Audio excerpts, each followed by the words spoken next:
Ambedkar Siddhu PDS రాష్ట్ర సహాయ కార్యదర్శి రామచంద్రపురం నియోజకవర్గం అఖిలపక్ష కోకన్నారు.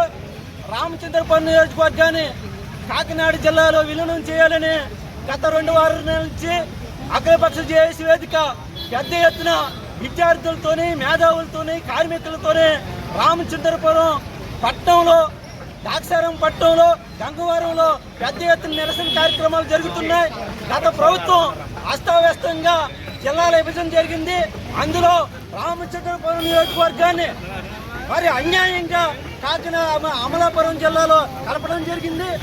అమలాపురానికి వెళ్ళాలంటే మరి పంటల సమస్య, గోదావరి నది సమస్య, అదేవిధంగా ప్రజలందరూ కూడా మరి 70 కిలోమీటర్లు అమలాపురం ఉంది, అదే కాకినాడ 25 కిలోమీటర్లు ఉంది. అక్కడ విద్యా సంస్థలు ఉన్నాయి, హాస్పిటల్ ఉన్నాయి, అదేవిధంగా ప్రభుత్వ పరిశ్రమలు ఉన్నాయి. కాకినాడ దగ్గరకు ఉంది.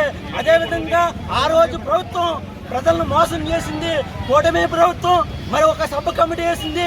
ఈ సబ్ కమిటీలో తక్షణమే ప్రభుత్వం మరి ఏదైతే రామచంద్రపురం నియోజకవర్గాన్ని కాకినాడ జిల్లాలో కలపాలని లేని పక్షంలో మేము రేపొద్దున మరి ఈ వారంలోనే ప్రకటించుకుంటాం. రాష్ట్ర వ్యాప్తంగా ఒక బలమైన పోరాటాలు చేస్తామని ఈ ప్రభుత్వాన్ని తెలియజేస్తున్నాం.